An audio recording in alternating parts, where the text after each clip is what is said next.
2 de la tarde, 4 minutos, y en línea Pablo Belluto, ex secretario de Cultura de la Nación, y a quien tenía ganas de charlar, por eso le pedí a la producción si lo pueden llamar, así que obviamente gracias a los chicos, porque es alguien que desde el día 1 de este acercamiento del PRO a Milei, y esto antes incluso de que Milei sea presidente, porque se empezó a dar en la elección, cuando todavía Patricia Bullrich era candidata, o había perdido por lo menos, y quedaban Massa y Milei a la cabeza, planteaba los peligros y esta desaparición que podía tener el PRO como partido propio y transformarse en otra cosa, de un tono mucho más de ultraderecha, parecido a los movimientos que estamos viendo, a los cuales se acerca Javier Milei y compañía.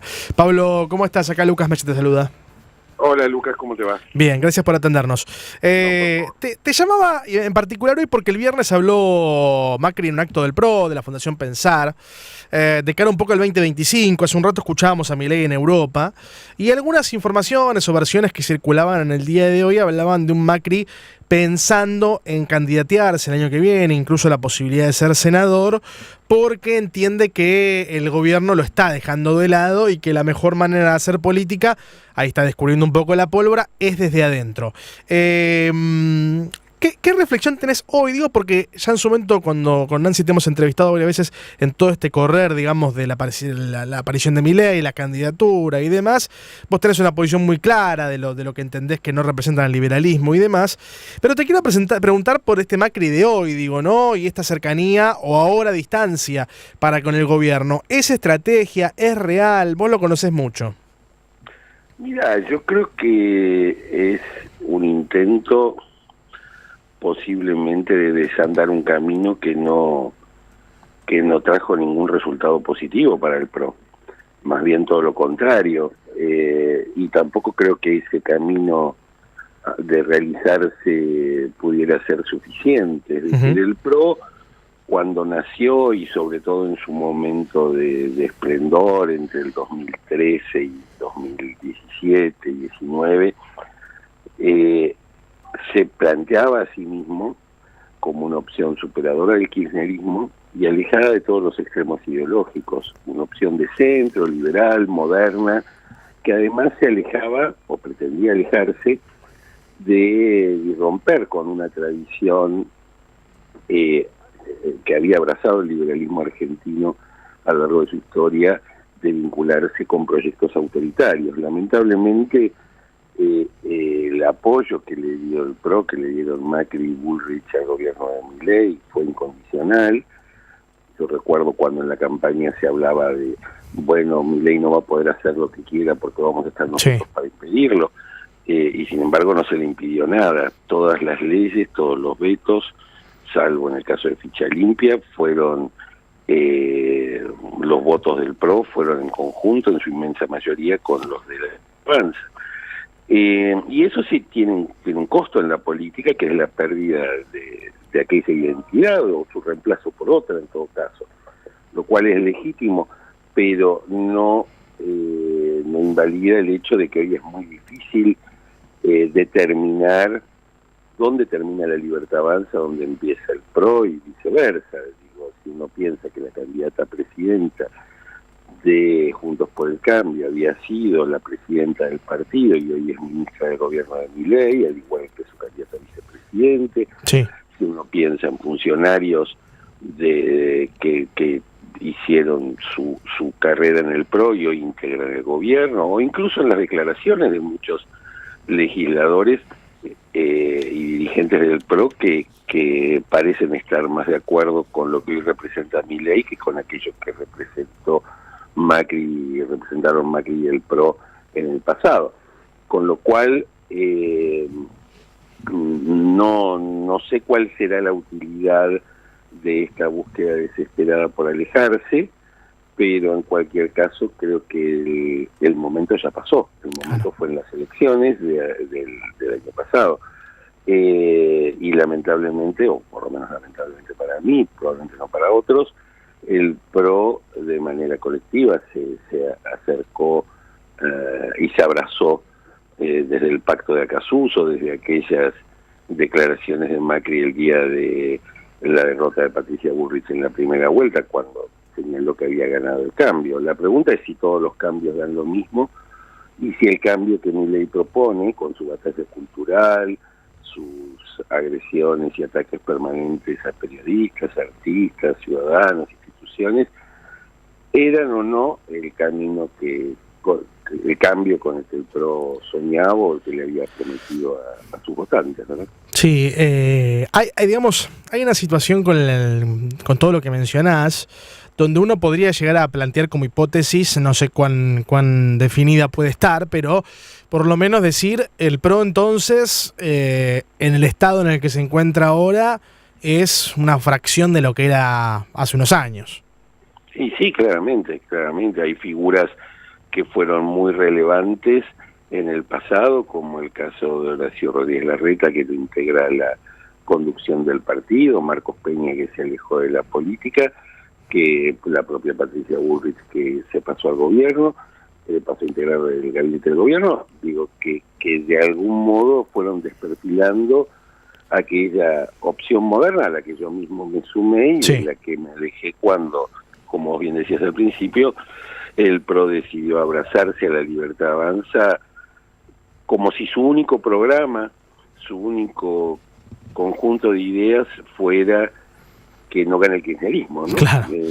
En obstaculizar al kirchnerismo. Algo de eso se notó en el debate del Senado la semana pasada con respecto al caso del senador Cuéllar, cuando voceros del PRO planteaban que no debía expulsarse al senador pese a haber sido encontrado infragante y cometiendo un delito, porque eso implicaba que asumiera su banca una representante del kirchnerismo, como si eso fuera una especie de delito o un error constitucional, cuando es lo que los ciudadanos de su provincia votaron, ¿no? Claro. Es a veces esa obsesión con el antikirchnerismo, que creo que es anterior a Milei, hizo que la propuesta del PRO, de aquello que mencionaba antes, y su idea de un liberalismo moderno, que tomaba temas de la agenda progresista, como fue el derecho a la interrupción del embarazo,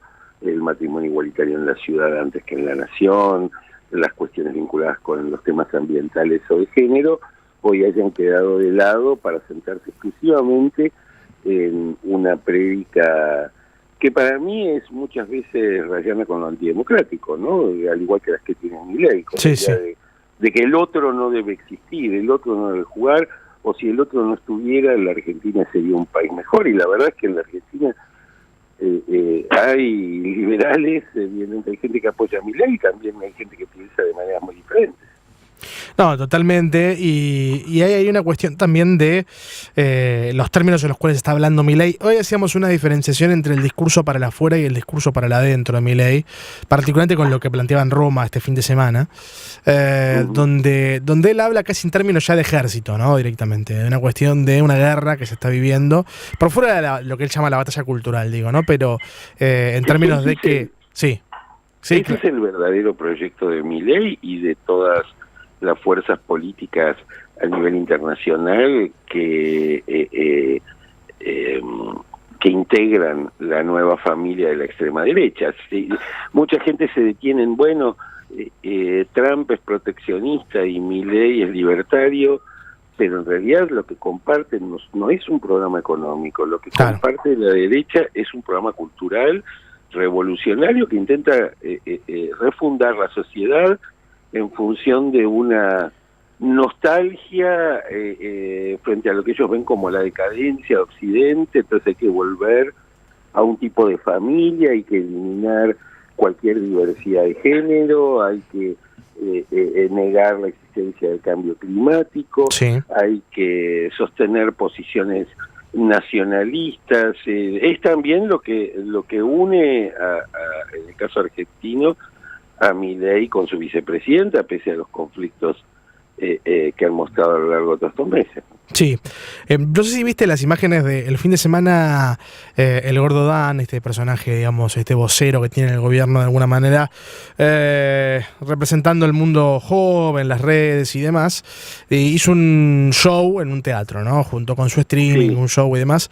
Y viste que se dio una situación muy particular en la cual hicieron un juego de el que se mueve es gay, ¿no? Este era el juego que estaban haciendo arriba del escenario para con toda la gente que se encontraba en el teatro. Y lo curioso era que, bueno, todo el mundo se quedó quieto, cosa de que no vaya a pensar nadie que son gay, ¿no? Digamos, una locura. Y en cuanto uno se movió, todo el teatro empezó a decirle, a insultarlo, digamos, ¿no? Digo, esto... Bueno, que esos son. Por eso digo, pero esto es son, algo... Sí. Mucha gente cree, incluso algunos ex compañeros míos del PRO, que esos temas son menores, que esos son solo palabras, son gestos, y que lo que importa es el orden macroeconómico.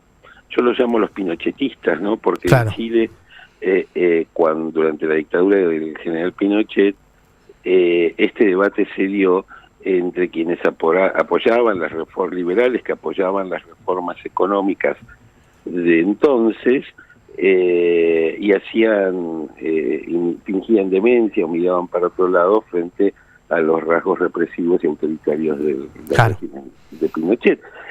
Mariano Grondona, con quien trabajé en Radio 10 precisamente hace unos cuantos años, después de la dictadura militar solía decir una frase que a mí me quedó muy grabada en su proceso autocrítico sobre su propio apoyo al gobierno de la dictadura. Y él decía, los liberales argentinos están más preocupados por la libre flotación del dólar que por la libre flotación de los cadáveres en el río. Claro.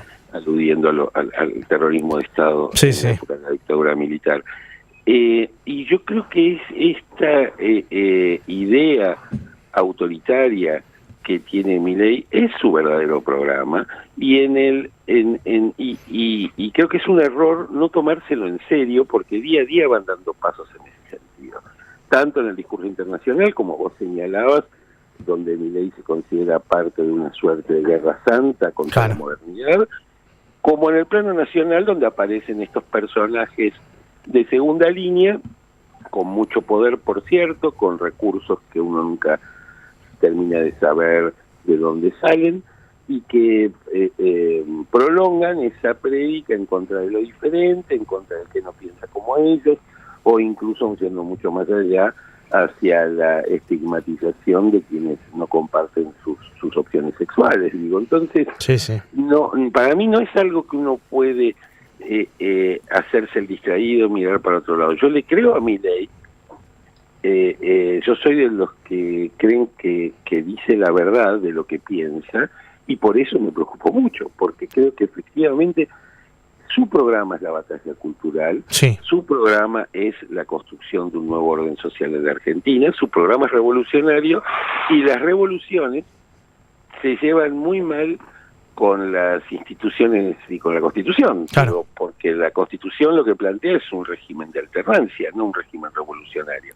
Hoy ganas vos, mañana gano yo, la sociedad se va moviendo, unos priorizan unas cosas, otros priorizan otras, pero si vos te planteas una transformación estructural de las instituciones, del orden liberal sobre el que se escribió la Constitución, los riesgos son enormes, y a mí me parece que muchos en el PRO han perdido de vista esos valores y la importancia que cada uno de estos ataques tiene para la vida en común. Es que particularmente esto que te mencionaba de este acto del Gordo Dan, yo creo que debe ser probablemente en Ciudad de Buenos Aires, una ciudad que históricamente ha sido, digamos, de vanguardia con respecto a un montón de cuestiones vinculadas al género, a la igualdad, a la diversidad y demás, y una ciudad donde está ampliamente aceptada, digamos, las diversidades, que en un escenario y 500, 600, 1000, 2000, las que sean, estén diciendo puto a una persona, digamos, porque se movió, como si fuera algo gracioso, digamos, y con un acto netamente de discriminación, debe ser uno de los retrocesos más grandes que se haya vivido, particularmente con lo vinculado a la diversidad en la Ciudad de Buenos Aires en los últimos, no sé, 30 años, digo, ¿no? Que abiertamente eso suceda.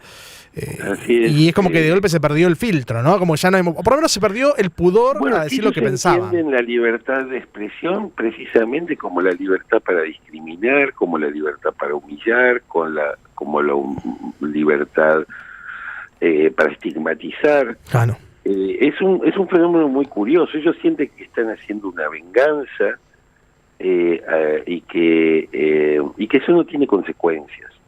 Es decir, muchas veces esa frase que Milei repite como un mantra y le atribuye a su mentor Venegas Lynch, padre, digamos, acerca del respeto al proyecto autónomo del otro, en realidad es falso, porque el único respeto que tienen es por el proyecto de vida del otro en tanto coincide con el propio. Si no, su mentalidad es de gueto. Ellos dicen, no tengo nada con que seas homosexual, pero no lo puedes poner. No tengo nada en contra de entonces hay una idea de apartar a los diferentes, y ahí todo el discurso del respeto y restricto por el proyecto de vida del otro se disuelve como sale del agua, digo. Sí.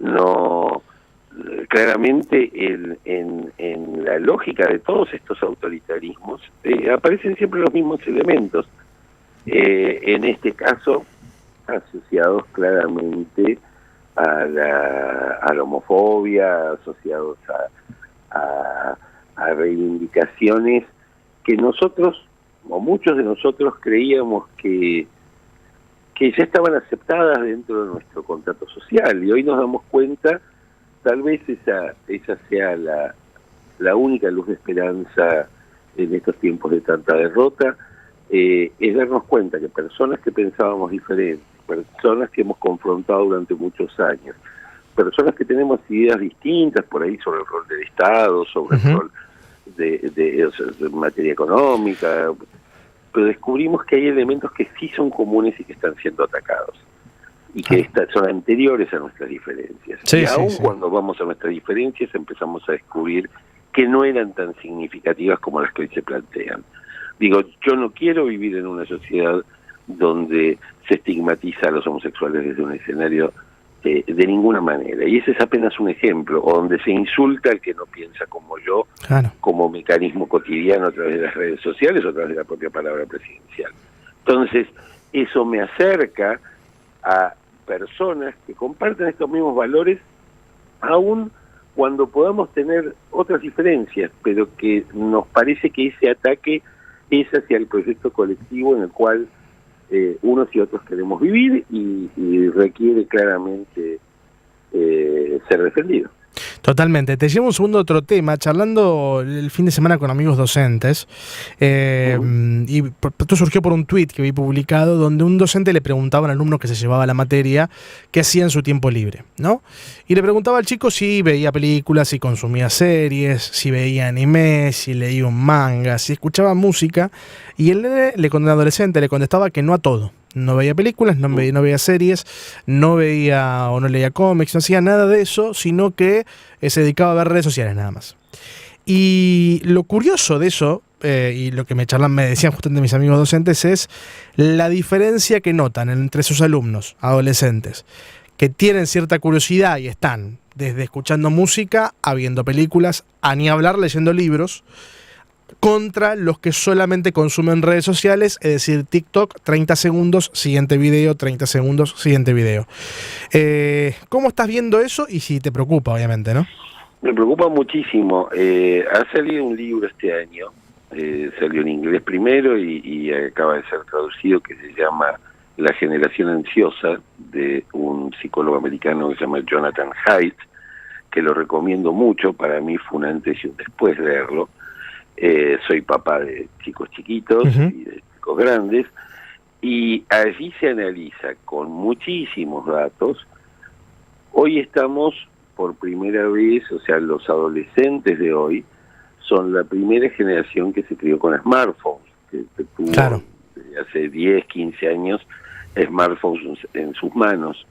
Los efectos en términos de salud mental para esos adolescentes incluso son de una gravedad, los saltos en las estadísticas son dramáticos, y eso implicó un llamado de atención enorme, y el comienzo de la organización para poder restringir el acceso a las pantallas en la infancia. Sí. Hasta ahora todos solíamos ver qué lindo el nene, mirá cómo juega con el teléfono, o con la tableta o con la computadora. Los efectos están siendo devastadores. Es muy parecido a lo que ocurrió en los años 30, 40, cuando empezaron a multiplicarse los casos de cáncer de pulmón por parte de quienes habían comenzado a fumar a comienzos del siglo, cuando los cigarrillos industriales se hicieron masivos. Es decir, no es neutra la tecnología, no es neutro. Los efectos en la pérdida del juego libre por parte de los niños, del juego no controlado, y el encierro, y el hecho de que muchas veces los padres vemos en esa adicción también una solución para que los chicos estén concentrados y no molesten, tiene costos. Y hay un movimiento internacional muy grande que está planteando límites al uso de pantallas en las escuelas, límites al acceso a las redes sociales hasta la adolescencia, y sobre todo la movilización de padres en todo el mundo, porque es un problema que lo ves en tu propia casa. Digo, sí. Y así que lo que le pasa a tu amigo docente, y sobre todo en relación al rendimiento escolar de unos y otros, parece estar verificándose a nivel internacional. Sí, la verdad que es complejo, porque bueno, es un problema, justamente al ser un tema global, la respuesta es muy compleja, ¿no? Digamos, cómo resolves un problema. La respuesta es muy compleja, porque a veces te pasa que lo que vos haces en tu casa no necesariamente es lo que hacen otros padres u otras familias. Pero sí es un tema de conversación, es un tema de investigación, y los resultados que se han obtenido muestran que la acción de los smartphones y de las redes a lo largo de la infancia y en la primera adolescencia tiene efectos devastadores sobre la salud mental de los adolescentes. Tremendo. No son impresiones y no son datos. Entonces, si no actuamos tempranamente, el riesgo de que cada vez más y más chicos sean como este que describía tu amigo docente, se multiplique. Sí, verdaderamente es un escenario que asusta un poquito, viendo para adelante, no te voy a mentir, porque el futuro claramente son los chicos, ¿no? Es una frase hecha, pero totalmente real, no tiene ningún tipo de mentira, y es un hecho, digo, ¿no? El futuro lo van a construir. No, es que además funcionan sobre elementos, sobre sustancias como la dopamina en nuestro cerebro, ¿no? Nos pasa a los adultos. Totalmente. Que los adultos tenemos otros recursos, sobre todo los adultos que venimos de habernos criado en épocas donde no había celulares, donde llegaron los celulares pero no había smartphones. Para un niño que hoy a veces tiene un celular entre sus manos a los 6, 7, 8 años, los papás le regalan uno, por supuesto con la idea de estar controlado, de poder comunicarse, poder saber dónde está, pero también eso genera trastornos adictivos, trastornos de ansiedad, para los cuales los chicos todavía no están formados para lidiar. Y efectos, por supuesto, en el rendimiento escolar, efectos en su formación, que como bien decías, no son, el uso no se vuelve para ver películas, leer, sino simplemente para ser parte de las redes, ver qué se dice de ellos, ver qué dicen ellos sobre los demás, en esa especie de mundo paralelo que es el de las redes sociales. Totalmente. Pablo, gracias por la charla. No, gracias a vos, un abrazo y a disposición como siempre. Un abrazo grande. Pasaba Pablo Beluto, ex secretario de Cultura de la Nación, y obviamente también una persona del mundo editorial, ni más ni menos, por eso también esta cuestión última de la cultura y de la educación que estábamos charlando.